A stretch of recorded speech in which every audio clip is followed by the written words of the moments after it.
Welcome to Strip Coverlet, where we squeeze the bigger picture out of literature. I am Adrian Ford, and we are here for a video which will appear in two separate playlists here on the channel. First, of course, the Poetry Discussions playlist, but also there is now a playlist for Shakespeare's sonnets. I'm going to be going through Shakespeare's sonnets one by one until my beauty leaves me unusurped. Like the subject of the first 17 sonnets. This is another one of those weird sonnets. Real quick, before we get into that, literature is the only thing I talk about on this channel. I talk about poetry, short stories, novels, writing, all of those sort of things. So if you find yourself here by chance but not design, consider hitting the subscribe button in order to stick around for more of that type of talk. If you decide to hit that like button, it tells YouTube to share this video with other literature lovers, and I appreciate that. And finally, there is a link to my personal channel in the description below. On my personal channel, I talk about philosophy, I talk about movies, I talk about general internetery, all of those sorts of things. So let's get into it here. We're here with sonnet number 4, which reads as such. Unthrifty loveliness, why dost thou spend upon thyself thy beauty's legacy? Nature's bequest gives nothing but doth lend, and, being frank, she lends to those who are free. Then, beauteous Niggard, why dost thou abuse the bounteous largesse given thee to give? Profitless usurer, why dost thou use so great a sum of sums, yet canst not live? For, having traffic with thyself alone, thou of thyself thy sweet self dost deceive.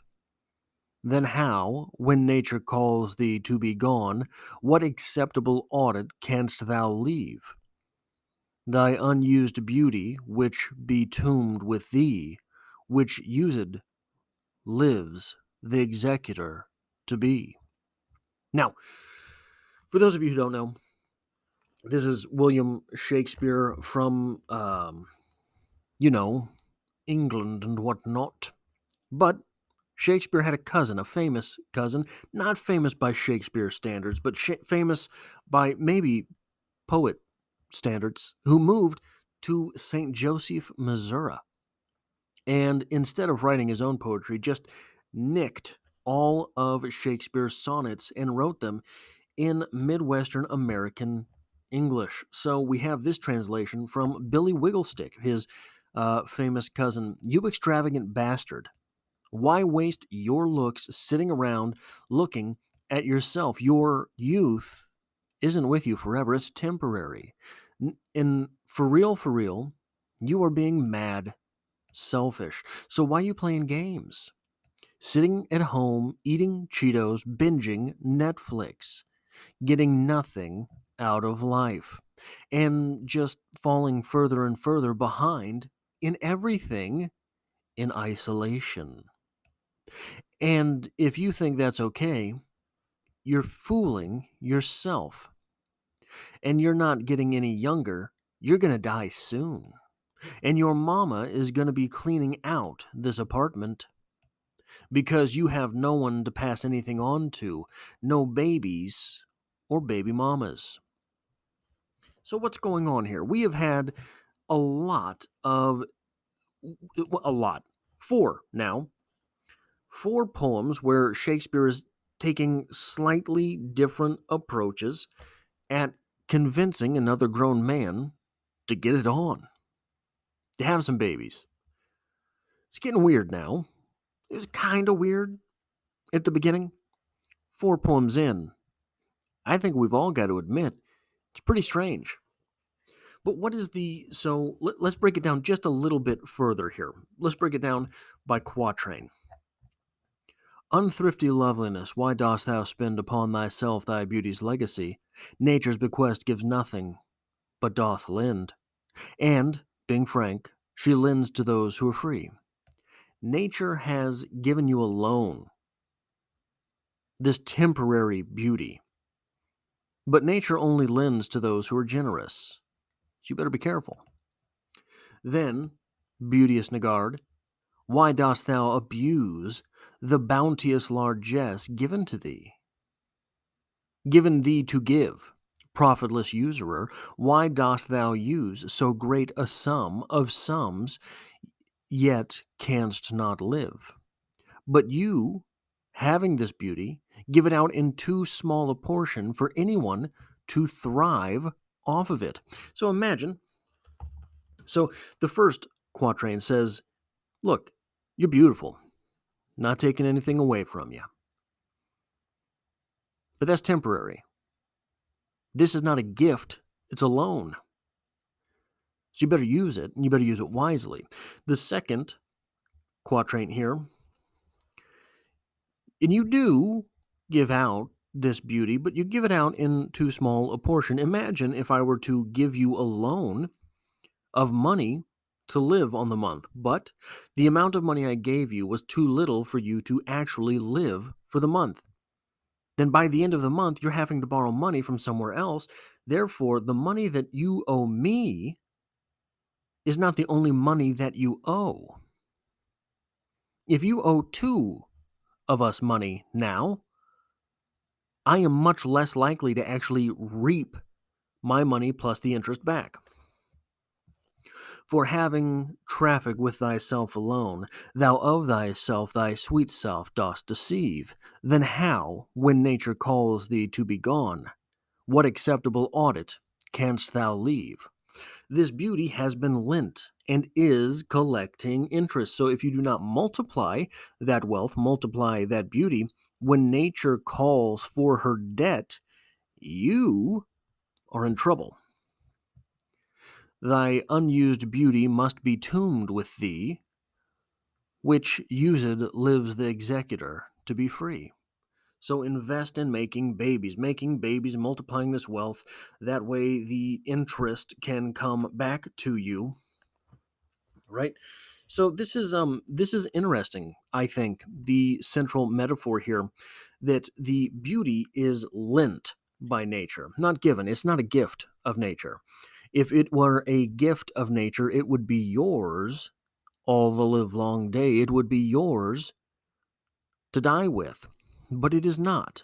This beauty is not a gift. In this poem, the fourth sonnet, beauty is redefined as a loan. So Shakespeare, through these first three sonnets, had made an attempt to illustrate the subject's beauty as coming with some type of responsibility, right? And if it comes with responsibility, I think, if you're going back to the times of Shakespeare, people who were beautiful, it was seen as a gift. If you go all the way, even the Greeks thought that beautiful people, it was a gift from God. You were one step above regular people. You were pretty. And so by the time we get to Shakespeare, and all of a sudden, the beauty is a responsibility. You have the responsibility to invest this back into the community. By the time we get to Sonnet 4, that beauty, pardon me, is no longer just a responsibility. That beauty is no longer just something that is a gift. That beauty is a debt. So, yeah, not only do you have responsibility on it, but that responsibility grows the longer it is unpaid. Money growing. So, if you have a $100 loan at 10% interest, by the time that interest gets executed, it's $110. So the next time, if you don't pay it, it's no longer $110. It's $121 because that interest is now collecting interest. So the idea of debt is one that is compounding. The idea of debt, the threat of debt, is one that is ever growing, is ever present. And just like with debt, hey, baby, You owe it to someone. In this poem, it becomes the idea of owing that debt to nature. And I think this is a really interesting metaphor um, that Shakespeare had come up with, because it does not just have an impending sense of doom, it has a growing sense of doom.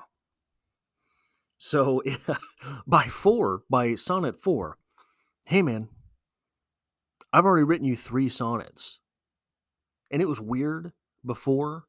I want to make it real weird now. And I'm gonna come with some threats. So have some babies, get to making babies, or we'll see where this thing goes, right?